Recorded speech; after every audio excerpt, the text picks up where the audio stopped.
tariffs, there's been a lot of on and off, some inconsistency. There's no inconsistency. I'm not like a block that just, I won't delay. It's called flexibility. It's not called inconsistency. It's called flexibility. In the heart of America, fields are burning. But these are not fires caused by lightning or drought. Farmers are setting fire to the last remnants of their hope.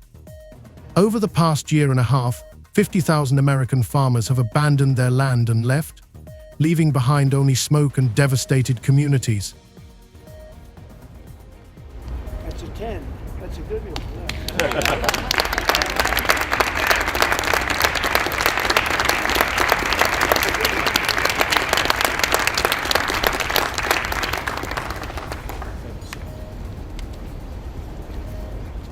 These aren't scenes from a movie about the future.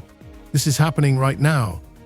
In Texas, once a symbol of U.S. agricultural power, farmers are burning wheat right in the fields because there are no workers to harvest the crops and no buyers.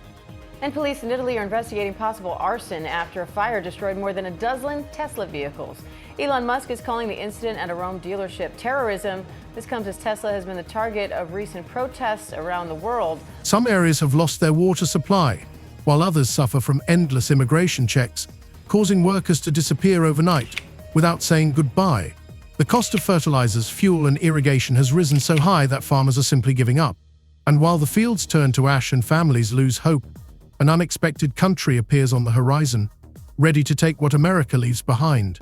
But I think you're going to remember today, it's going to be a free nation that we're dealing with. We're going to have a very free and beautiful nation. It's going to be Liberation Day in America, and it's going to be a day that hopefully you're going to look back in years to come and you're going to say, you know, he was right. This has turned out to be one of the most important days in the history of our country. Canada. While America loses billions on broken contracts and lost crops, Canada is signing new contracts with Japan, Europe, and Mexico. The lands of Saskatchewan and Alberta, cold and once harsh, are becoming a new golden belt for those who still believe in the land. There, farmers receive subsidies, insurance, technical assistance, and stable markets. There, workers are waiting to cross the border to continue doing what they do best, farming. US President Donald Trump has announced a 25% tariff on all car and light truck imports into the country. It's due to come into effect on April 2nd. Economists and world leaders are warning that it will be a tax on consumers and have a chilling effect on the global economy. But to Americans, Trump paints a rosy picture, predicting that the levies will spur growth. But it's not just Texas that's giving up. Nebraska, where wheat once rustled under the blades of combine harvesters, is now silent. Here, the price of wheat doesn't even cover half the costs. Loans are no longer available, and fungus is destroying crops, while Canada is increasing exports and expanding its elevators. In Arizona, farmers are leaving because there is no water, no workers, and no help. In California, electricity for irrigation has doubled in price, laws prohibit drilling new wells, and stores are filled with fruit from Chile and New Zealand because it is cheaper than local peaches and oranges. Ready? The higher the tariff, the more likely it is that the company will come into the United States and build a factory in the United States so it doesn't have to pay the tariff. That will take many, as you know, that will take many years. In fact, I'll tell you, you know, there's another theory is that the tariff, you make it so high, so horrible, so obnoxious that they'll come right away. When I do the 10%, 10% is really, first of all, 10% when you collect it is hundreds of billions of dollars. The numbers that you're talking, all reducing our deficit. But really, so there's two ways of looking at a tariff. You can do it as a money-making instrument, or you can do it as something to get the companies. Now, if you want the companies to come in. In Iowa, farmers who once fed America no longer see the point in fighting. Not only are their debts taking away their faith, but so is the silence. It is too quiet in places where people once discussed when to sow and how the crops were growing. After Trump imposed those sweeping 25% tariffs on aluminum and steel imports, the European Union retaliating with tariffs on up to $28 billion of U.S. goods. Trump making it clear this isn't over, vowing to respond in kind with sweeping retaliatory tariffs early next month. While America is letting go of its land, Canada is taking it into its own hands. They are taking in farmers, giving them new homes, jobs, and a chance to continue what their families have done for generations.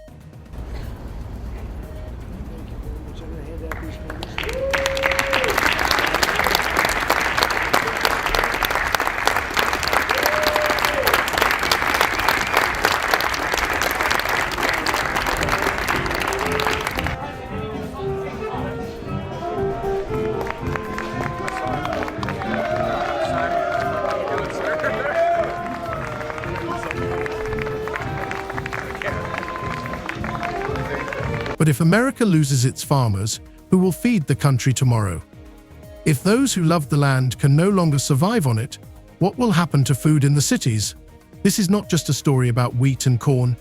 It is a story about the survival of a nation, while its neighbors build their food empire on the ruins of the American dream. When we hear news about fields burning in America, we think it's somewhere far away and doesn't concern us. But the ash rising above the farms of Texas isn't just smoke. It's the last cry of hope from thousands of families who can no longer hold on to the land that has fed their generations. After weeks of whiplash, Trump threatening tariffs, imposing some, and walking back others, many Americans are feeling the uncertainty. In Swisher, Iowa, distillery owner Jeff Quint says it's paralyzing. The bourbon industry is going to be collateral damage in this tariff war. I don't really think there's any way around that. And he's not alone. Tonight, the majority of Americans, 61%, now say they disapprove of how the president is handling tariffs. 56% say they disapprove of his handling of the economy overall. But the president has dismissed those concerns tonight, saying he has the right to change course. Here, in the heart of America's agricultural powerhouse, farmers are setting fire to their own crops because no one will come to harvest them, because there is no one left to sell the grain to, because the warehouses are empty and demand has disappeared. More than 50,000 farmers have closed their farms and left over the past year and a half, leaving behind fields turned into barren plots where the wind blows ash, symbolizing that America is losing its most important thing, its ability to feed itself. With Elon Musk's views on weighing into very much national politics, national elections in Europe. And then on top of that, when you see the backdrop of Tesla upgrading its product line and the impact of them trying to chase more sales at the back end of last year, that means it's short on inventory. It can't necessarily sell as many vehicles or doesn't have as many in stock to sell. So there is that issue there of a confluence of impacts, which means that sales have been falling. Again, the question is how much more that will impact into February as well, given that the back end of last year in 2024, Tesla sales did slip overall. Texas, once proud of its 250,000 farms, now sees more than 11,000 of them empty and turned into abandoned land, and sometimes into logistics centers that are springing up where wheat was growing just yesterday. The reason is simple and cruel. Fertilizer costs have risen 160% in 2 years. Diesel fuel prices for machinery have risen by 50%, and water irrigation rates have become unaffordable even for medium-sized farms. But this is only the beginning. The real blow came when federal immigration raids hit counties where farmers had relied on immigrant labor for years. We begin with the president's trade war escalating tonight. This evening, the retaliation against the United States, Canada, and the European Union responding quickly, just hours after President Trump's 25% tariff on all steel and aluminum coming into the United States. Canada, the largest supplier of steel to the U.S., slapping new tariffs on $20 billion worth of U.S. goods that are sold in Canada. And the 27 countries of the European Union imposing retaliatory tariffs on up to $28 billion worth of U.S. goods sold in Europe. These people went out to the fields at the crack of dawn and harvested crops that were then shipped to stores across the country. In an instant, after several nighttime raids, farmers woke up to find that their workers were gone. Those who remained were afraid to leave their homes for fear of deportation, even if they had temporary work permits. And those who stayed demanded not $8 an hour, as before, but $22, which is ruinous for farms that cannot raise the price of their products in the face of fierce competition from cheap imports. But the farmers did not give up until the water problems began. The conflict with Mexico over violations of water agreements on the Rio Grande left southern Texas counties without water. Fields dried up, and those who tried to drill new wells were fined and ordered to stop work. A drought followed by sudden downpours destroyed crops in East Texas where rains washed away seeds that had not yet sprouted. In a year when planting time is everything, even a week's delay can cost farmers their entire season's income. But when the crops died, so did the community.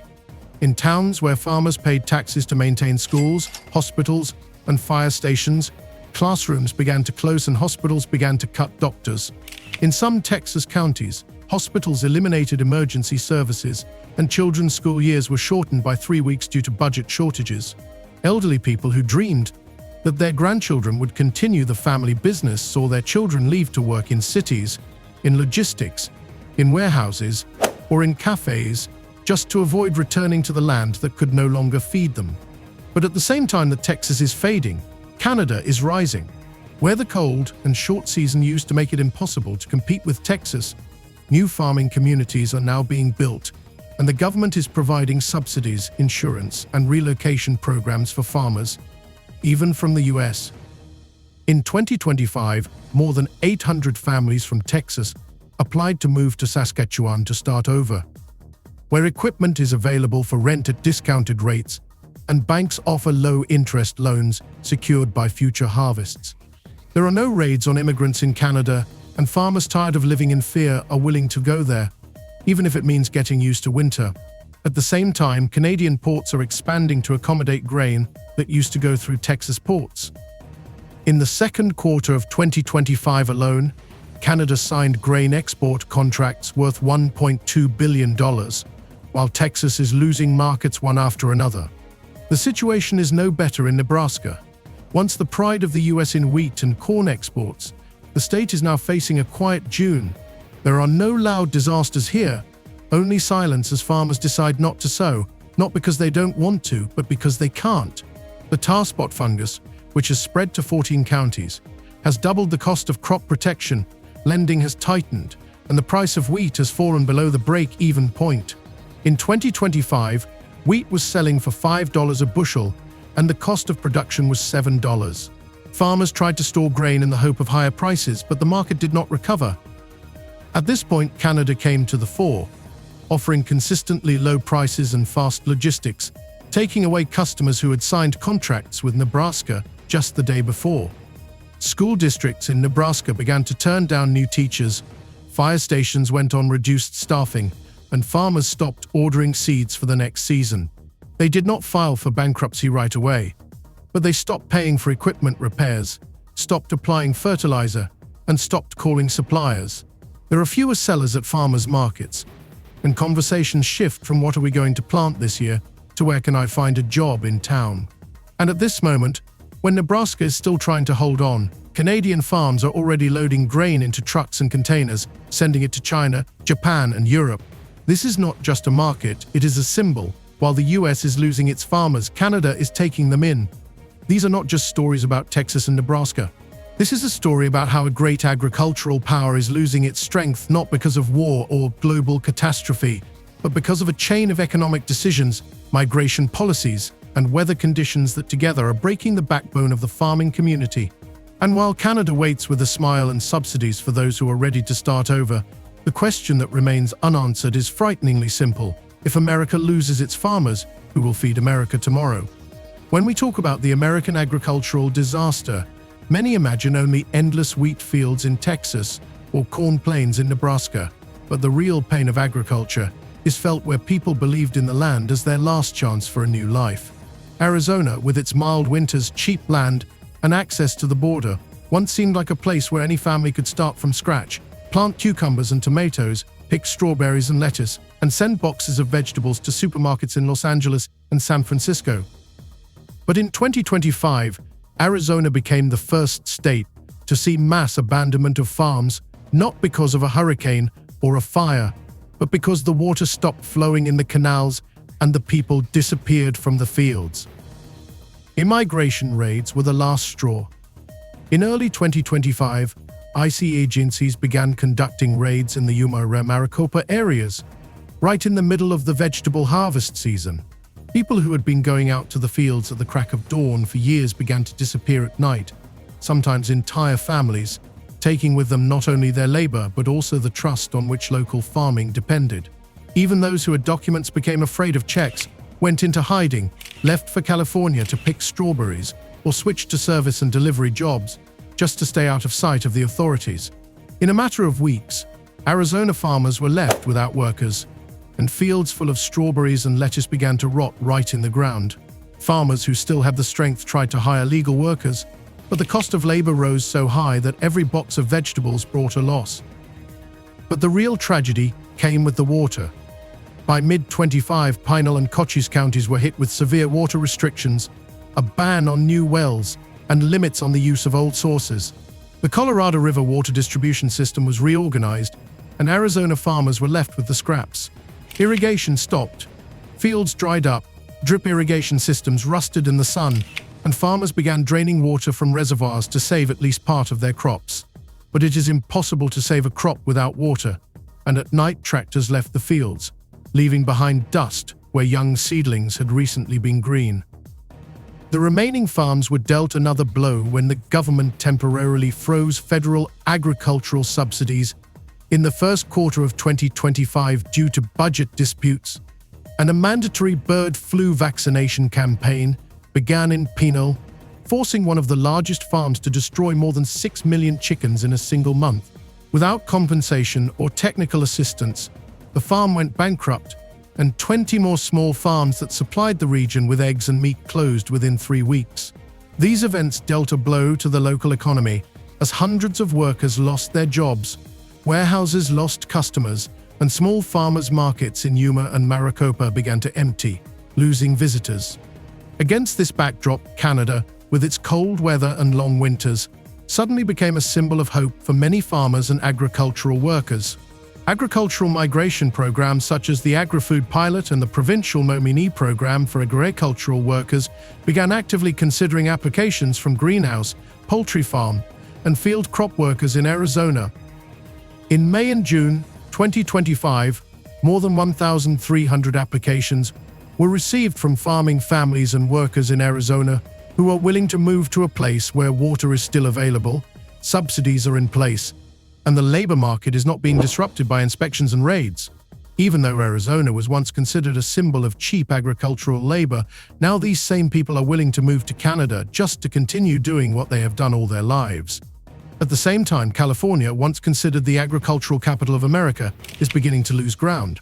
The Central Valley, which once produced a quarter of all U.S. fruits and vegetables, is now plunging into a crisis that no one knows how to deal with. The electricity needed to run the pumps has risen by more than 150%. Compared to 2023, groundwater protection laws have restricted the drilling of new wells, and old sources have dried up. The largest farms in Ventura and Fresno have begun to reduce irrigation, stopping in the middle of the season, because the cost of electricity is eating into any profits. Those who decided to drill were fined and ordered to close their wells due to new environmental regulations. At the same time, new regulations on methane emissions and dust pollution forced farmers to reduce their planting areas in order to comply with the limits, while taxes on agricultural land continued to rise even for those who were no longer generating income. Under these conditions, more than 45% of medium-sized fruit farms in the Central Valley are operating below the break-even point, and new generations who grew up on these farms are refusing to continue the family business, leaving for logistics and services because agricultural work is no longer able to feed their families. Meanwhile, in Canada in 2025, farmers in Saskatchewan and British Columbia increased their production of apples, cherries, and peaches by 30% compared to 2024. And with the expansion of greenhouse complexes, they began to produce vegetables year-round, which now go to markets in the western United States. With electricity subsidies, low-interest loans, and crop insurance programs, Canada has created conditions in which farmers can not only survive but plan years ahead. Contracts that were previously signed with California are beginning to shift to Canada, where logistics are stabilizing and prices remain predictable. In California farmers' markets, apples from New Zealand and kiwis from Chile are becoming cheaper than local produce because foreign producers do not have the same costs as farmers in the Central Valley.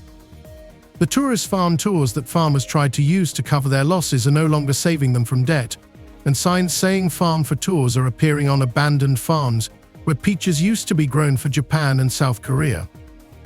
Now farmers are no longer asking what to plant next season, but are starting to ask a different question. Is there any point in planting anything at all if no one will buy it or harvest it?